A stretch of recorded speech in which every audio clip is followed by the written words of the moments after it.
00120022 dari Fakultas Kesehatan Program Studi Keperawatan. Di saat ini saya akan menjelaskan mengenai sistem sensori persepsi. Sebelum saya membahas lebih lanjut, terlebih dahulu kita harus mengetahui pengertian dari sensori dan persepsi. Jadi teman-teman, sensori adalah suatu stimulus atau rangsangan yang datang dari luar maupun dari dalam tubuh. Stimulus tersebut masuk ke dalam tubuh melalui organ sensori yaitu panca indera. Yang berikutnya adalah pengertian dari persepsi. Persepsi adalah suatu daya mengenal barang, kualitas atau hubungan serta perbedaan antara hal yang terjadi melalui proses mengamati, mengetahui, dan mengaitkan suatu hal setelah mendapat rangsangan melalui indera. Selanjutnya saya akan membahas mengenai faktor-faktor apa saja yang mempengaruhi berjalannya fungsi dari sensori. Faktor yang pertama adalah faktor usia. Bayi tidak dapat membedakan stimulus sensori karena jalur sarafnya belum matang. Yang kedua, lansia mengalami perubahan degeneratif pada organ sensori dan fungsi persyarafan sehingga mengalami penurunan ketajaman pendengaran dan ketajaman mata. Faktor yang kedua adalah medikasi. Yang pertama, beberapa antibiotik seperti streptomycin dan gentamicin bersifat ototoksik dan secara permanen dapat merusak syaraf pendengaran. Yang kedua, chloramphenicol dapat mengiritasi syaraf optik. Yang ketiga, obat-obatan seperti narkotik, sedatif, dan antidepresan dapat mengubah persepsi stimulus. Faktor yang berikutnya adalah lingkungan. Yang pertama, stimulus pada lingkungan yang cenderung berlebihan atau ramai dapat menimbulkan beban sensori yang berlebihan. Biasanya ditandai dengan kebingungan serta tidak mampu membuat keputusan. Yang kedua, stimulus pada lingkungan yang terbatas seperti isolasi dapat mengarah kepada deprivasi sensori. Faktor yang berikutnya adalah tingkat kenyamanan. Yang pertama, nyeri dan kelelahan dapat mengubah cara seseorang berpersepsi dan bereaksi terhadap suatu stimulus atau rangsangan. Faktor yang berikutnya adalah penyakit yang diderita. Yang pertama, katarak dapat menyebabkan penurunan dalam penglihatan. Dan yang kedua, infeksi pada telinga dapat menyebabkan gangguan pada pendengaran. Faktor yang terakhir adalah merokok.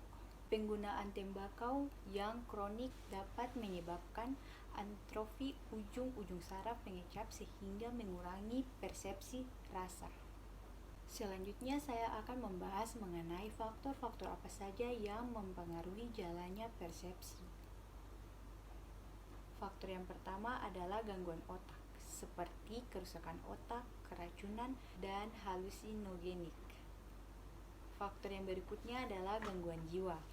Yang pertama, keadaan emosi tertentu dapat mengakibatkan ilusi, dan yang kedua, psikosa dapat menyebabkan halusinasi. Dan faktor yang terakhir adalah pengaruh lingkungan sosiobudaya. Mempengaruhi persepsi karena penilaian sosiobudaya yang berbeda-beda. Berikut ini saya akan menampilkan jalannya proses sensori hingga dipersepsikan. Prosesnya sensori dimulai pertama dari suatu rangsangan atau stimulus menuju ke adanya reseptor dan saraf sensori, menuju ke sumsum tulang belakang dan otak, selanjutnya mengarah ke saraf motoris dan menuju ke efektor, dan yang terakhir ada dalam proses persepsi. Oh iya teman-teman, sel saraf sensori juga disebut sebagai sel saraf indera karena berfungsi membawa rangsangan atau impuls dari indera ke saraf pusat di otak dan sumsum tulang belakang. Organ-organ yang berperan dalam mendapatkan informasi sensori dalam mencapai kesadaran dapat diperoleh dari beberapa indera, yakni mata, telinga, hidung, lidah, dan kulit. Teman-teman, di saat ini saya akan menjelaskan mengenai organ-organ yang berfungsi untuk mendapatkan informasi sensori tersebut. Di sini indera pertama yang akan saya bahas yaitu mata. Bisa dilihat di sini pada mata ada bagian-bagiannya dan masing-masing bagian ini memiliki fungsinya sendiri. Teman-teman, di saat ini saya akan menjelaskan fungsi dari anatomi mata tersebut. Yang pertama, bagian pupil. Pupil adalah bagian gelap di tengah mata yang bertugas merespon cahaya yang masuk. Bagian yang kedua adalah iris mata. Iris mata adalah bagian di sekeliling pupil yang bertugas untuk mengontrol ukuran pupil dan intensitas cahaya yang masuk ke dalam retina. Bagian yang ketiga adalah lensa mata. Lensa mata berbentuk cembung transparan. Cahaya yang masuk ke pupil akan mencapai lensa. Lensa memiliki tugas untuk memfokuskan cahaya ke dalam retina. Bagian yang keempat adalah kornea. Kornea adalah bagian transparan yang melindungi pupil, iris mata, bilik mata depan atau anterior chamber, atau area yang dipenuhi oleh cairan di antara kornea dan iris mata. Kornea mata memiliki fungsi yaitu sebagai sistem fokus mata yang paling utama. Kornea terdiri dari saraf-saraf yang penting yang sangat sensitif. Bagian yang berikutnya adalah retina. Retina adalah lapisan mata yang paling dalam yang terdiri atas 120 juta sel fotoreseptor yang mendeteksi cahaya lalu mengubahnya menjadi impuls listrik untuk dikirim ke otak lalu diproses. Bagian yang keenam adalah sklera. Sklera adalah bagian putih pada mata. Sklera memiliki tekstur yang berserat untuk menjaga bentuk mata. Bagian mata yang ketujuh adalah konjungtiva. Konjungtiva adalah selaput transparan yang berbentuk tipis untuk menutupi sebagian besar sklera dan bagian dalam kelopak mata Anda. Konjungtiva memiliki fungsi untuk sebagai pelumas mata dan melindungi mata dari mikroba. Bagian yang terakhir adalah koroid. Koroid adalah lapisan jaringan ikat yang menghubungkan antara retina dan sklera. Koroid mengandung pembuluh darah dengan konsentrasi tinggi yang ketebalannya 0,5 mm. Koroid juga mengandung sel-sel pigmen penyerap cahaya untuk mengurangi pantulan di retina. Indera selanjutnya yang akan saya jelaskan yaitu telinga.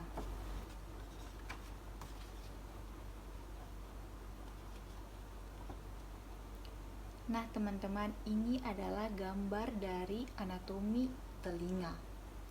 Bisa teman-teman lihat, pada gambar ini terdapat telinga bagian luar, bagian tengah, dan bagian dalam telinga. Pada gambar ini juga terdapat bagian-bagian telinga yang nantinya akan saya jelaskan. Di saat ini saya akan menjelaskan mengenai anatomi telinga. Seperti gambar yang tadi telah saya tampilkan, telinga terdiri atas 3 bagian. Bagian luar, bagian tengah, dan bagian dalam. Fungsi utama dari telinga bagian luar yaitu untuk menangkap bunyi dari lingkungan untuk kemudian diteruskan ke dalam telinga tengah. Telinga bagian luar terdiri atas daun telinga, lubang telinga, dan liang telinga. Daun telinga memiliki fungsi untuk mengumpulkan dan menyalurkan bunyi ke dalam liang telinga.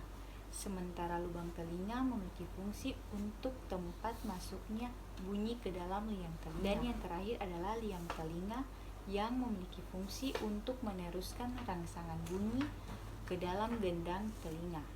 Bagian yang berikutnya adalah telinga bagian tengah. Fungsi telinga tengah yaitu untuk mengubah gelombang bunyi yang ditangkap oleh telinga luar untuk menjadi sebuah getaran.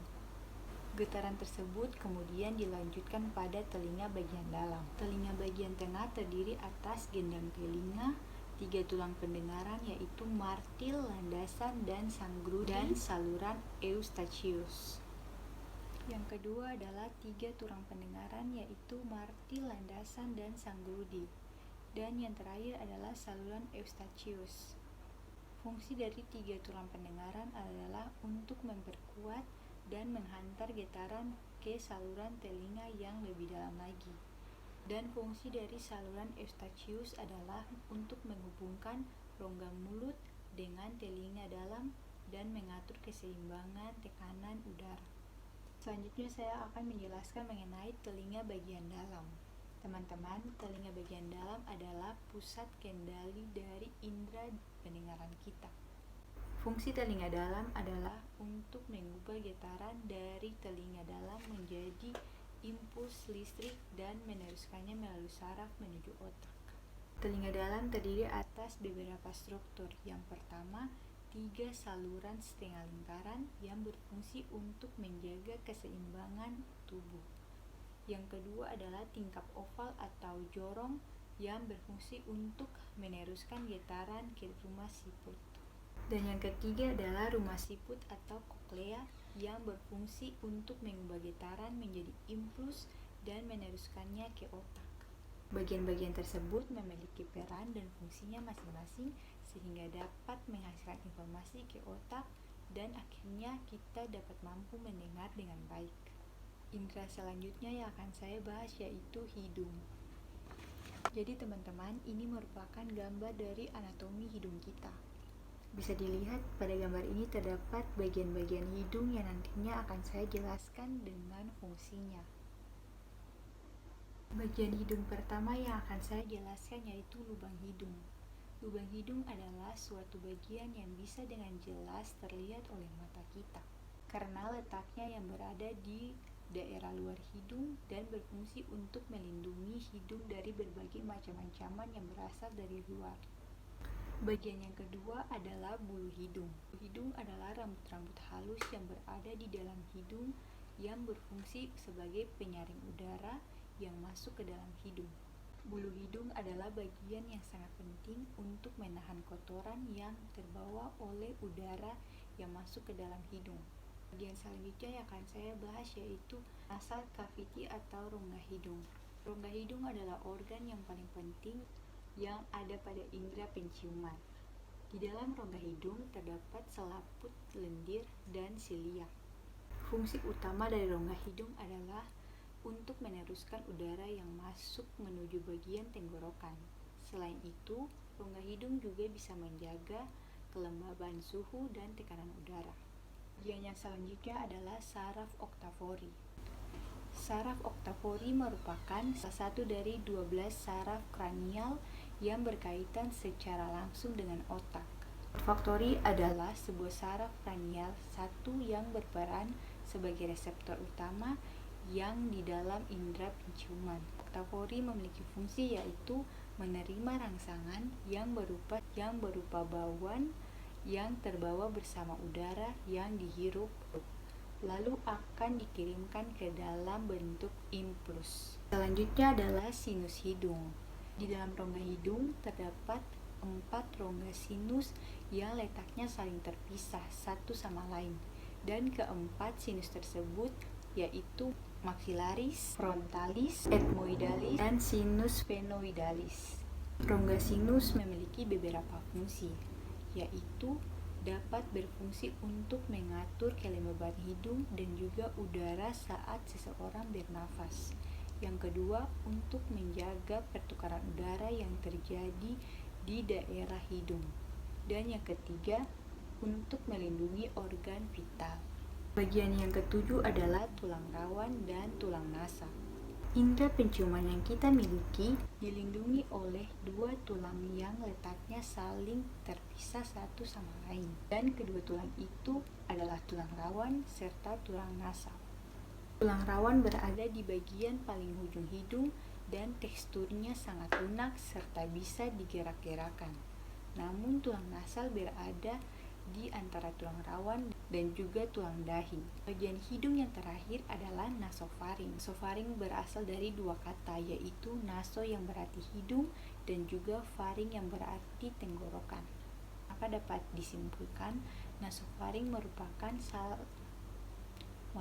salah satu dari sistem pernafasan yang menghubungkan antara hidung dengan tenggorokan. Dan selanjutnya yang akan saya bahas yaitu lidah. Nah teman-teman, ini merupakan gambar dari anatomi lidah kita. Dapat kita lihat Pada gambar ini ada bagian-bagian lidah yang nantinya akan saya bahas beserta dengan fungsi-fungsinya. Perlu kita ketahui bahwa fungsi lidah secara umum adalah sebagai indera pengecap, sebagai alat untuk berbicara dan bernafas, dan untuk membantu proses mengunyah makanan di dalam mulut. Berdasarkan fungsinya, lidah dapat dibagi menjadi 4 bagian utama. Yang pertama, bagian pengecap rasa manis terletak pada ujung lidah. Yang kedua, pengecap rasa asam yang terletak di bagian pinggir lidah. Yang ketiga, bagian pengecap rasa asin terletak di ujung dan ujung tengah lidah. Dan yang terakhir adalah bagian pengecap rasa pahit yang terletak di bagian pangkal atau belakang lidah. Bagian lidah yang pertama yang akan saya bahas yaitu bagian lidah berdasarkan lokasinya. Berdasarkan lokasinya, bagian lidah yang pertama adalah root atau pangkal lidah. Posisinya terletak pada bagian pangkal mulut dan dekat tenggorokan. Umumnya tidak bisa digerakkan. Yang kedua, bodi atau tubuh lidah. Yang ketiga, apex atau puncak ujung lidah. Yang keempat adalah dorsum. Yang kelima adalah permukaan inferior. Dan terakhir adalah bagian belakang lidah yang tidak memiliki papila, tetapi terdapat jaringan limfatik yang berbentuk tidak teratur, terkadang berbentuk agak bulat. Bagian yang berikutnya adalah papilla velate. Bagian yang berikutnya adalah papilla volat yang memiliki reseptor di bagian ujung lidah. Selanjutnya ada papilla filiform yang mengandung ujung saraf yang sangat sensitif terhadap sentuhan. Dan bagian yang terakhir adalah papilla fumiform yang banyak mengandung reseptor untuk rasa dalam selera. Nah teman-teman, indera terakhir yang akan saya bahas yaitu kulit. Teman-teman, ini merupakan gambar dari anatomi kulit. Bisa dilihat bahwa pada gambar ini telah terdapat bagian-bagian yang ada di dalam kulit yang nantinya akan saya bahas beserta dengan fungsinya masing-masing. Teman-teman, sekarang saya akan menjelaskan bagian beserta dengan fungsinya dari kulit. Bagian yang pertama adalah epidermis. Epidermis adalah struktur kulit terluar pada tubuh manusia dan selalu mengalami regenerasi karena peluruhan sel-sel kulit mati setiap hari. Fungsi dari epidermis yaitu membentuk sel-sel kulit baru, memberi warna pada kulit, dan melindungi lapisan kulit yang ada di bawahnya. Bagian kulit yang kedua adalah dermis. Dermis merupakan bagian kulit yang paling tebal karena mengandung pembuluh darah dan saraf, kelenjar keringat, dan kelenjar minyak. Fungsi dari dermis yaitu merasakan sakit dan sentuhan, memproduksi keringat dan minyak, menumbuhkan rambut, melawan infeksi, dan mengalirkan darah yang menutrisi kulit. Bagian yang berikutnya adalah lapisan subkutan atau hipodermis. Hipodermis adalah lapisan kulit yang paling bawah atau yang paling dalam. Berfungsi sebagai penahan terhadap benturan ke organ tubuh bagian dalam, mempertahankan suhu tubuh, dan tempat penyimpanan cadangan makanan. Bagian yang berikutnya adalah kelenjar minyak. Kelenjar minyak atau dikenal juga dengan kelenjar sebasea adalah suatu kelenjar kecil pada kulit yang bentuknya menyerupai karung. Fungsi dari kelenjar minyak ini adalah untuk melepaskan sebum atau minyak ke folikel rambut serta melapisi dan melindungi batang rambut agar tetap lembab. Kelenjar sebasea terletak pada lapisan kulit bagian dermis. Dan bagian yang terakhir adalah pembuluh darah dan ujung saraf. Teman-teman, kulit juga terdapat pembuluh darah yang berfungsi untuk mengalirkan nutrisi dan oksigen ke dalam sel-sel pembentuk kulit sekaligus mengangkut limbah dan karbon dioksida untuk dikeluarkan dari dalam tubuh. Sedangkan ujung saraf berfungsi untuk mengirimkan sensasi berupa sentuhan, rasa, nyeri, gatal, kesemutan, mati rasa, atau sensasi terbakar. Nah teman-teman, itu merupakan penjelasan dari materi sistem sensori persepsi. Semoga penjelasan yang saya jelaskan dapat bermanfaat bagi teman-teman sekalian. Terima kasih.